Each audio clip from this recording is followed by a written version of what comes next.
polls have just closed, and this is a Fox News alert. Seconds ago, polls closed in Alabama for the special Senate election. Now, supporters of Republican Roy Moore and Democrat Doug Jones waiting for the results, of course, hoping they'll come in quickly. It's been a remarkable race and an unexpectedly competitive one.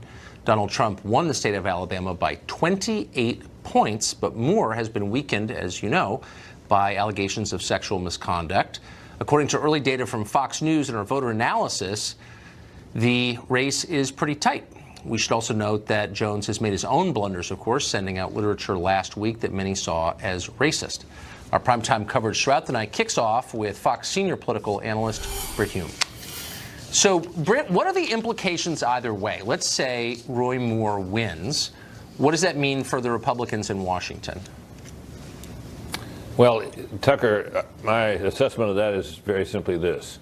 On an ordinary night, on a special election in Alabama, we would probably be calling this at 8 o'clock if we had exit polling for the Republican. But as you point out, this is no ordinary night. And my way of looking at it is that there are two missiles headed toward the Republicans in the U.S. Senate and those who may run for the job. And the only question is which one's going to hit them. Either, in the case of a Moore loss, they lose a seat in the Senate, which, as narrowly divided as the Senate is, that's a big deal. However, if Roy Moore wins, they then probably have a political albatross around their neck, or at least someone that the Democrats going forward into next year's midterm elections will try to hang around their neck and around the neck of every single member of the Senate or candidate for the Senate, incumbent or not, throughout the whole season. So this looks like a night in which the Republicans really have no way to win. Is it possible for Republicans in Washington to tell their voters, look, we're on your side, we just don't like Roy Moore. We're not on the side of Gloria Allred and the Today Show. We're on your side. It's just this specific guy is bad. Is there any way to convey that message? Well, they certainly will try to do that, I would think. But you know, that would be what I would recommend if I were a political strategist, that you try to deal with the fact that Moore is among you. He'll sit with you. He's part of your caucus. He's a Republican. He's your colleague. And you can say whatever you want about him, but that fact will remain, but because you can distance himself as best you can. What you probably cannot do, Tucker, is refuse to seat him. Right. And then that brings then up the question of whether you can expel him. And my reading of that, Tucker, is that you probably can expel him. It takes, I think, 67 votes to do it. But no one has ever been expelled for the Senate for conduct that occurred before he became a member of the Senate. So it would be an unprecedented act. It wouldn't be easy. And, you know, what the best I think the Republicans could hope for would be, if he's elected, the matter is referred to the Ethics Committee. Now, Roy Moore is saying that it would be unconstitutional for the Ethics Committee to take it up, but I don't think that argument's going to carry the day. At which point the Republicans can pray that this whole furor over sexual harassment and the rest of it will die down, and the Ethics Committee will drag on, and there will be no news about it, really, and the whole furor will die down. That's something they can hope for. I'm not sure that's a winning strategy, but it's something. Right. And then at some point, the Ethics Committee will report with a recommendation, and we can see where it goes. But either way, this is not a good situation. It's a big deal to overturn the express will of voters, it seems to me. So really quickly, Jones is being attacked by Republicans as a pretty conventional liberal, and I think that's right. I wonder if Jones had come out as pro-life as opposed to abortion, if it would even be a race tonight. And maybe this is one of the costs to having a national party policy where everyone has to have the same view on that subject. I mean, do you think this will be a reminder to Democrats nationally that there are places where they could win if they moderated their view on that specific issue? Well, we've been, you know, it's interesting you should ask that question, Tucker, because I've been having people say that to me about Republicans all over the rest of the country for years. If they would just get off this anti-abortion, this pro-life stuff, they could win more races. I think once a person is declared on that issue, it's pretty hard to reverse yourself. I've seen it done. George H.W. Bush did it, you may recall, and yes, he was pro-abortion rights, and then he became a fan of adoption, and he was able to stake out that territory and survive and carry on. In Jones's case, I'm not sure. He's pretty far out there on that issue, and I think you're right that it certainly is a problem for him because it has proved abortion to be the most enduring moral issue of our time, and maybe will for the foreseeable future. And I think it has been a drag on his prospects. And if we, when all is said and done tonight, when we look back, we might conclude, as you suggest, that that was the issue that hindered him and cost him the seat. I think he could have won easily if they would have moderated a little bit. Britt, thank you. I hope you'll stay with us. You bet. So this race is closed, and the results are being tabulated right now. How will Fox make the call? For that, we're joined by Chief Political Anchor and Special Report host Bret Baier, along with Martha MacCallum, host of The Story with Martha MacCallum, right before us. So I don't even know who to ask first, so I'll throw it to both of you. How, in a race like this where the nation's watching, and it's far more confusing than it typically would be in an Alabama Senate race, how do you decide when we know? So we have this new process, this cycle, this time. It's called Fox News Voter Analysis, and we have polls, questions that have been asked to voters today, polling all day and over the past few days about how they would vote and how they would react. Then we have that and the raw numbers coming in, and put that together, and our decision desk that's holed away in this room, in this building, not far from here, makes an educated decision about what's left and says this is possible. Right now, Tucker, this race is really close. And for the first time in a quarter century, a Democrat could win the Senate seat in Alabama. And Doug Jones is at least poised to do that after this topsy-turvy kind of race. Yeah, I mean, it's unlikely to be one of those nights when you can call a state with 19 or 20% of the vote tabulated. It's much more likely that we're going to be here for a while, watching these numbers come in and making sure that that we know what we've got. And as with every state, the northern part of the state is very different than the southern part. You've got the cities. We wait for them to come in and extrapolate those numbers with the help of our decision desk, combined with these new not polls, analysis that we have of voters, which does online and does phone interviews and combines them. And we hope that they're going to prove to be quite telling. So what you see on the screen, Tucker. May I ask, how do you use that? So Fox has been asking people in Alabama all day their views on different issues. How do you incorporate that into your reporting? How does that inform you? Well, it's similar to exit polls in that you get a sense for what's on people's minds. You get a sense in these polls, for example, that 50% of them said that they did believe the accusations of sexual misconduct that were leveled against Roy Moore. So you've got 50%. So that doesn't tell you a whole heck of a lot. It tells you that it's pretty split. We also learned, you were just discussing the issue of abortion with Britt. 53% said that's a very important barometer for them. So that's going to cause, some people who may have been leaning towards Doug Jones to pull back from that choice, given his record on that. So, these indications show us that this is very divided. I mean, this is a very tough choice for voters in Alabama. And I think in one way, Tucker, they know, of course, that this is going to reflect on them. Right? They're going to make a statement here, and they're extraordinarily independent, and they don't like the fact that the nation has been trying to tell them what they should think about this, and their voices are going to be heard momentarily. And just to make sense of the numbers on the screen, you're seeing the first raw numbers come in, and that is the percentages of the first raw vote totals. Now, throughout the night, you'll see on the bottom of the screen those numbers change, and we'll put them up throughout the night as we get them coming in. We will take those raw numbers and the voter analysis that we've been doing, and the decision desk will be able to make a call as to who's going to win this race. So right now it's 157 to 53. an eighth grade school president election. Thank you. That's great. And final question. When are we going to find out, would you say, if you could make a prediction about when? This is tough. We tried that on election night. Yeah, we ended up being here when Fox and Friends started the next morning. So, we'll see, Tucker. You're going to have to stick around and find out. It's close right now. I can't wait. Bret, Martha, thank you. Thanks, Tucker. We'll have updates all night for you, obviously, on the Alabama Senate race. Results will stay up on the screen throughout the show and the evening. Sexual harassment allegations not the only drama in the news right now. Almost every day brings out more signs that the Department of Justice could be ideologically compromised in its investigations. We don't want to think that, but the evidence is mounting. Until this month, Bruce Orr was a senior official at DOJ. He was demoted after it was discovered that he failed to disclose meetings with officials at Fusion GPS. You'll remember that's the firm responsible for the infamous Trump dossier. It has now been revealed that Orr's wife actually works for Fusion GPS. Congressman David Cicilline represents Rhode Island. He's been following this case from the very beginning, and we've been talking to him about it. Congressman, thanks for coming on. Thanks for having me. So the whole point of an independent counsel is to assure the public that things are on the level, that this is not a politically motivated investigation, so everyone can have confidence in the justice system, and that's a goal I think we all agree with.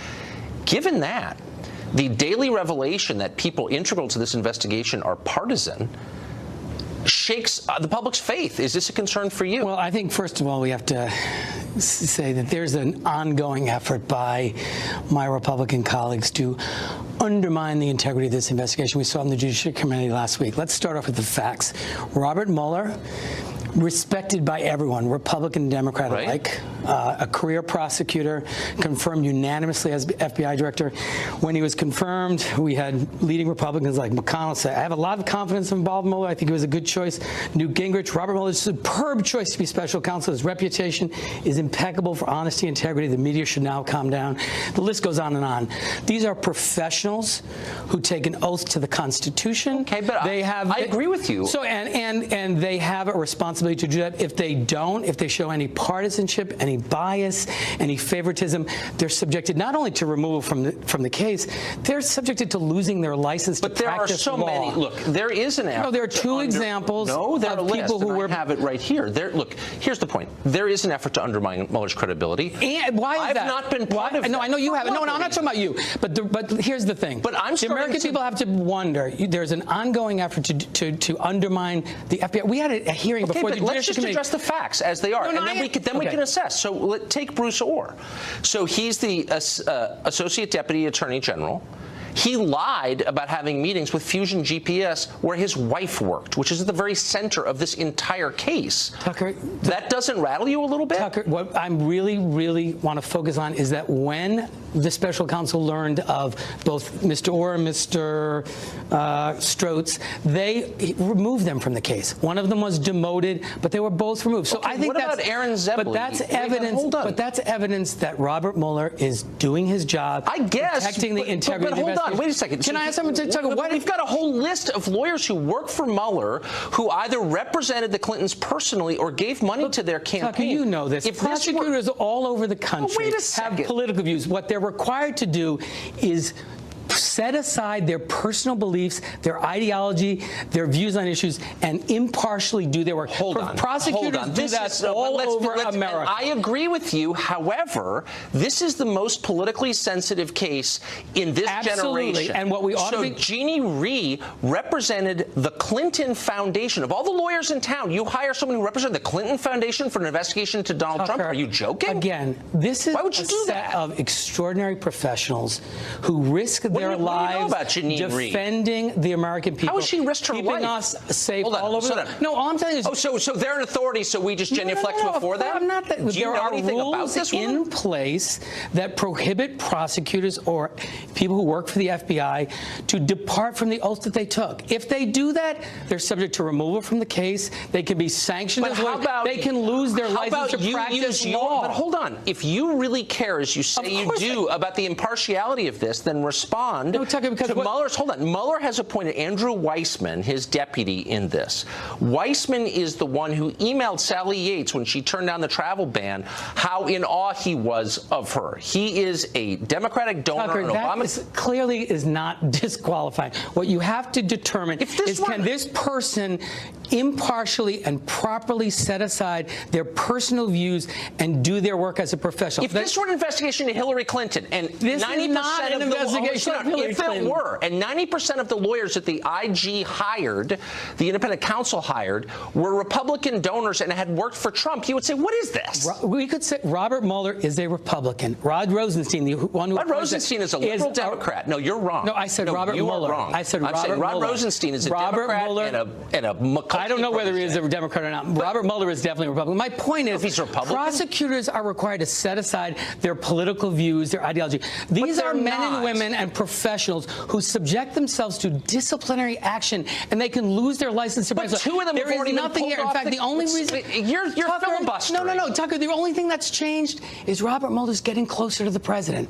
All of a sudden, this then this is just a hack job. It's No, exactly it's what not I thought a it was These in the are beginning. You're it's not not addressing my specific questions about specific people. What has You're saying changed? they risk their lives What has for changed me? in your assessment? Nothing. I These have are been slow to judge because there's been a parade of people come out. 2 have been demoted for partisan activities while working on the Mueller investigation. is someone who is respected by Republicans, Democrats, and Not by me anymore. He's assembled a team of extraordinary professionals who are doing You're their repeating work. a talking point. It's not a talking point. I'm telling you. A team of extraordinary professionals. They are. These are men and women who risk their lives. And you can laugh about it, but you can laugh about them. But I tell you what, you trade places and be an FBI agent and risk their lives to keep America safe, which is what they do. And undermining them and attacking the rule of law in this country is a shameful questions. thing. I get it. No. They're extraordinary Just attack the FBI because you're not going to like what he's doing. I'm an American citizen, and I have a right to ask questions. Of course you do, and so do I. And it's either to set up an explanation. Don't try and bully me with this.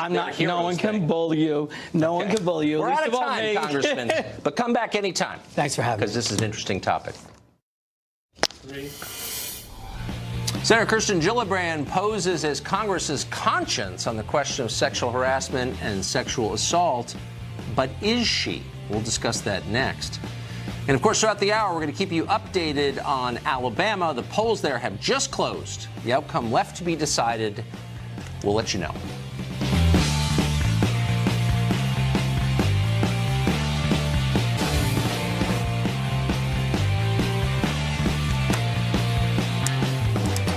Polls have closed in the state of Alabama. The results are coming in now, trickling in. They'll be on your screen all night. The race, for the first time in many years, could go either way at any time, so stay right here. We'll be updating you all night. Ryan Lizza of The New Yorker was fired yesterday, the latest casualty of the hunt for sexual harassers in American life.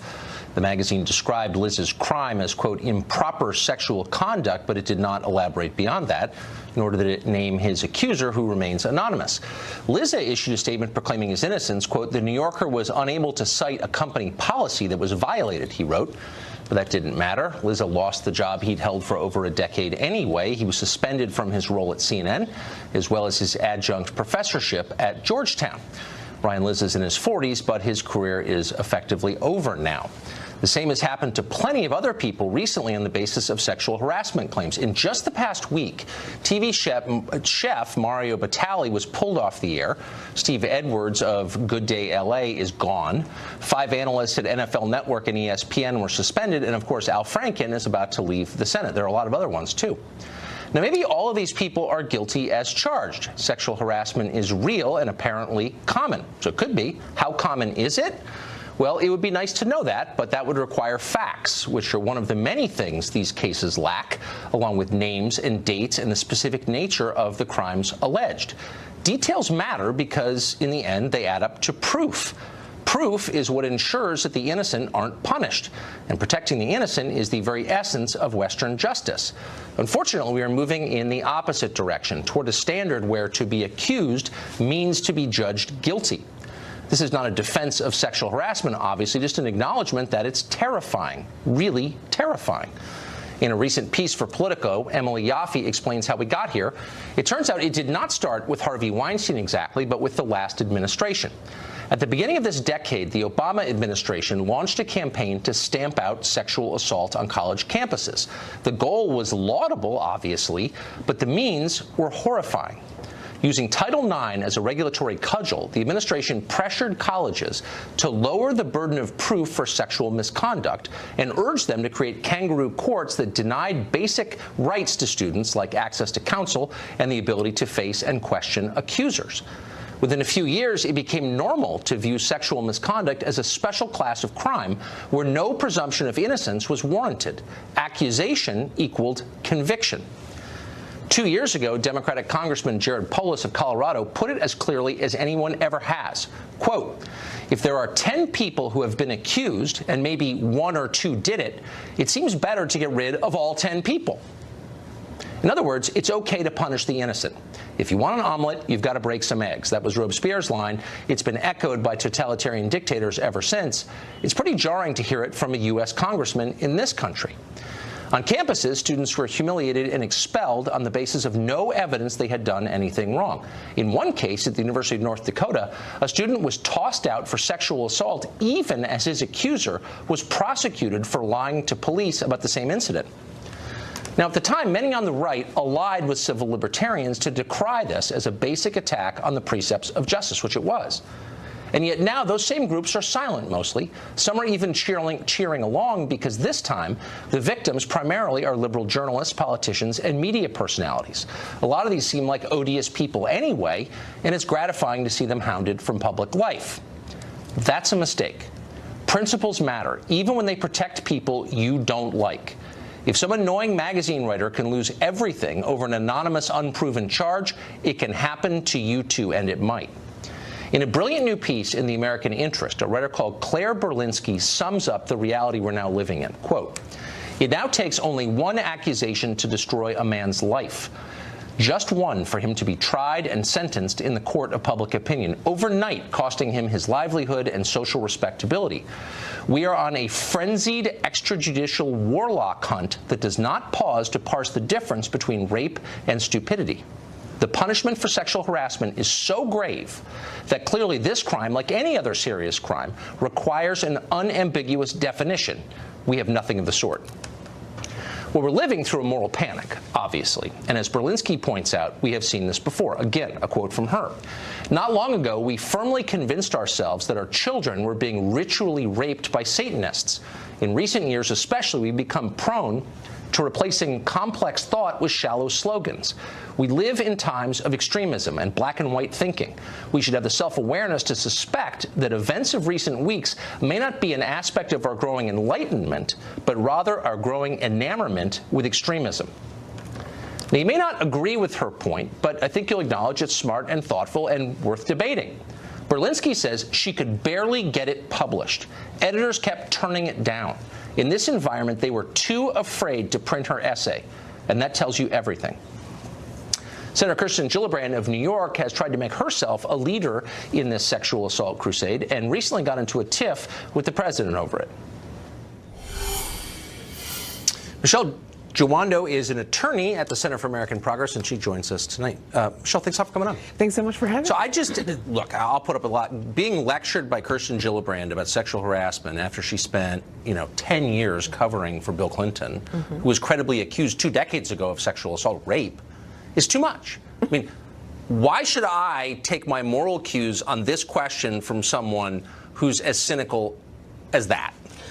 So Senator Gillibrand was actually in a bipartisan Bible study group when her phone rang when she found out that the President of the United States, with the biggest bully pulpit in the world, was attacking her on Twitter. And so I think the question and where we could really begin the conversation is that really the decorum that we want our president to be engaging?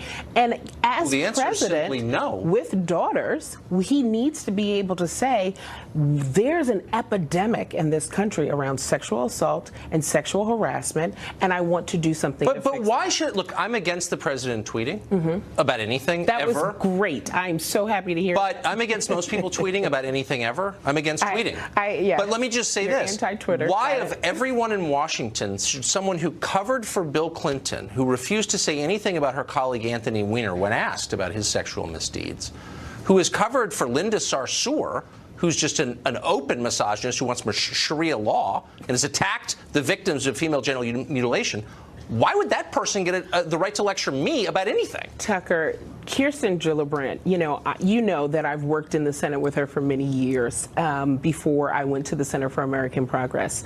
And one of the things that I am most proud of to this day is the bipartisan work we did on the 9/11 health bill.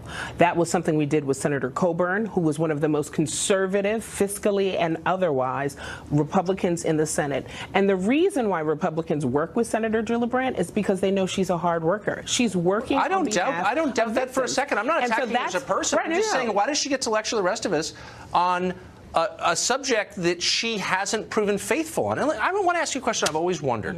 So she's got a full rating from Planned Parenthood, which has said out loud, yeah, we'll commit sex-selective abortions designed to basically cull female babies.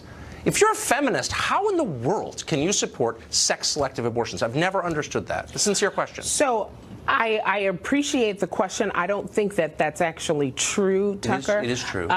If you go and you do any research, I don't think anyone would say that Planned Parenthood is pushing that as they're not. They said that they are not. That they are okay with it. They've said in this country. And I know, as difficult as it is for us to recognize, Roe is a constitutionally protected right. Does sex-selective abortions bother you?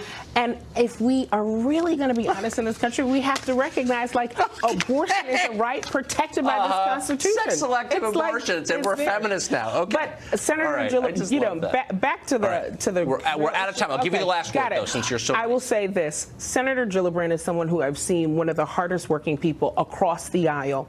And if we as a country really want to value women, we have to figure out this issue around sexual assault. Yeah, I totally believe that. I've got 3 daughters. I'm all for valuing women. That's I'm why just we not can for fix Kirsten this. Gillibrand, because I think she's false. But thank you for joining us. Thanks, the family members of the New York City bombing suspects say they are outraged by how the police have treated them. Do they have a right to be? Plus, new results from Alabama's special Senate election continue to come through Fox throughout the night, and we'll bring them to you as soon as they do.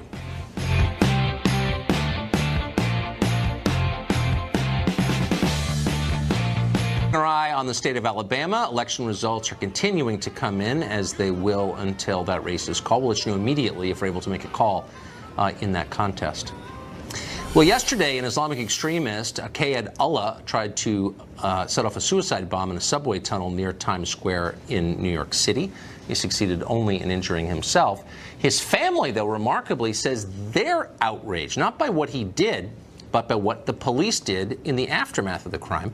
In a statement, his family said this, quote, "We're outraged by the behavior of law enforcement officials during this investigation. Today, we've seen our children as young as 4 years old held out in the cold, detained as their parents were questioned. One teenage relative was pulled out of high school classes and interrogated without a lawyer, without his parents. These are not the actions we expect from our justice system. We hope to see better in the days and weeks to come." Amr Zahar is a law professor at the University of Detroit Mercy, and he joins us tonight. Thanks a lot for coming on. Hey, good evening, Tucker. So it seems like this is a little baffling. I had trouble believing it was real, actually, when I first read it. So you find out that someone in your family has attempted to kill strangers in the name of jihad in a subway station, and you issue a statement saying that you've been wronged somehow? How does this work? Well, I mean, let's be clear. In that statement, they also said that they were heartbroken by the attack. So to characterize it as they were just attacking the police is wrong. But I think there is an issue, right, of bias in enforcement. We didn't see the police conduct this sort of treatment against the family of Dylan Roof or Robert Deere, James Holmes, right? They just view Muslims and their families as possible suspects, as suspicious all the time. No, we know. I wonder. Why do you think that is? I wonder. Have you seen the numbers on this? I mean, let's be totally real. What numbers? The numbers on likelihood of committing a terror attack in a public place, particularly a suicide bomb in a subway station, are a little higher for Muslims than they are for Presbyterians. I'm not attacking Muslims. Some of them are friends of mine. But let's be honest here. Let's stop lying all the time. Well, the media thinks a terror attack's only a terror attack if it's committed by a Muslim anyway, all right? I mean, we saw Stephen Paddock, for instance, in Vegas. Look how the media treated his brother days after the attack. He became a superstar. It turns out he's actually a criminal. He was arrested on child pornography charges a month ago. Not on this show he was. But look, here's what baffles me. So you come into this country, if you're this guy's family from Bangladesh, okay? And you come in here through the grace and kindness of the American people. You're here like 20 minutes, and all of a sudden you're complaining about bias against you and our justice system. It's like, you just got here. Where's the gratitude? Well, I didn't just get. No, I'm not talking about you. I'm not talking about you. I'm talking about, needless to say, I'm talking about the family of the bomber. These people issue a statement like, we're the victims here. It seems like in a normal country, you would say to people who just arrived, like, you should apologize profusely and stop complaining about bias. Let's hold on a second. There's no indication that they didn't cooperate with law enforcement. In fact, Muslims across the country cooperate with law enforcement all the time. I think I'm looking at the bigger picture here, which is there is a bias in law enforcement. Look what happened to the clock boy down in Texas, who they said that he was committing a hoax bomb crime. He was questioned for 4 hours without a lawyer. They tried to say he was committing a hoax bomb, and it's not a hoax if you're telling everybody it's a clock. You think he's the only one who's they didn't think he had a bomb? Questioned without a lawyer? I mean, look, here's the point. Do you see something wrong with a system, our system, that invites people from impoverished foreign countries who show up here and immediately learn that they're victims and part of an interest group that's at war with the larger society? And that's clearly what happened in this case. Do you see that as a recipe for disunion in a country at all? Look, I think it's important to criticize law enforcement when it acts in a biased way. Now, in this situation, we see, as in many situations when it comes to Muslim Americans, station. I mean, gee whiz. Well, nobody's saying he's not guilty. Of course, he's guilty and should go to jail for the rest of his life. But when you treat his family immediately as accomplices, when you don't do that with white criminals, then we have a problem. They do it with white criminals. I just had a friend who had his door knocked down by the FBI. You don't know anything. Maybe that's part of your problem with the way people are treated in this country. Stephen Paddock's brother was a celebrity on the news. Stephen Paddock's brother was treated like a celebrity on the news. Jail for 3 days. Something horrible now. Anyway, this is now he is. But they didn't know that when after the shooting, and he was treated like a celebrity on the news. You're just wrong about this. No wonder people hate this country. Professor, thank you. I'm serious. They're taught to hate this country, and it's distressing. Dan Bongino is a former NYPD officer, and he joins us tonight. So, Dan, I just want to analyze this in a sober way. I'm getting a little spun up here. Is what you know about how the family of this lunatic, about how they were treated, is it inconsistent with the way law enforcement acts in general? Do you see this as an example of bias from what you know? No, Tucker. And that guy has no idea what he's talking about. I know he's not on the air anymore. I get it. Maybe it's a little unfair. But he had his platform. Now I'm going to take a shot at him. That guy's crazy. That is not law enforcement's biased. Does he have any idea how the process works? Let me explain how it actually works for reasonable people out there, not that maniac, okay? Here's how it works. When a bomb goes off in the city, you have this thing called an exigent circumstances contingency for Miranda, where you don't have to Mirandize people because you know what, Tucker? Another bomb could go off and somebody could be killed. Does he not know that? Has he never read? I mean, does he come on the air completely, entirely unprepared? So just to clarify for our viewers, so in those cases where the police are speaking to people without Mirandizing, without a lawyer present, they're not doing so to gather evidence in order to charge that person, but to find out if there's an imminent threat in some other direction. Is that what you're saying?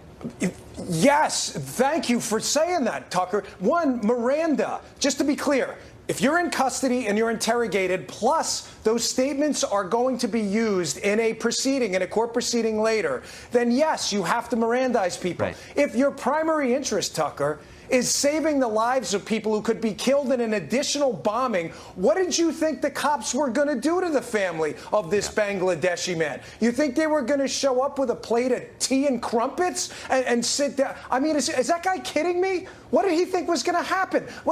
Do you have any time to go there and say, hey, folks, listen, can I give you a back rub? You go there. You act as professionally as you can, of course, as I know the NYPD does. I work there. But you say, we've got a problem. A member of your family is alleged to have just blown himself up in a subway. We need information, and we need it now. Is there anyone else involved? And this is what, the family's outraged, Tucker. You know what? We're outraged. You know what we're outraged about? This care attorney who came on afterwards and gave the statement, by the way, jumps out in front of the screen afterwards every time, worried about phony mass outbreaks of Islamophobia. And Americans are also outraged about being the most compassionate country on earth when it comes to immigration. person, and yet we get slapped in the face every time, like we're the mutts here, not this guy who tried to kill It's people. totally right. We import more than 1 million people from the third world every year. The second they arrive, the left convinces them they're victims, and the rest of the country hates them, and it's a disaster. Dan, thank you for your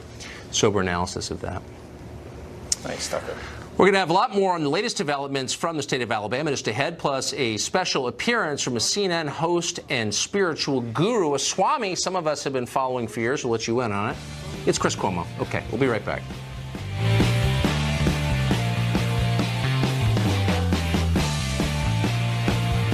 COPD makes it hard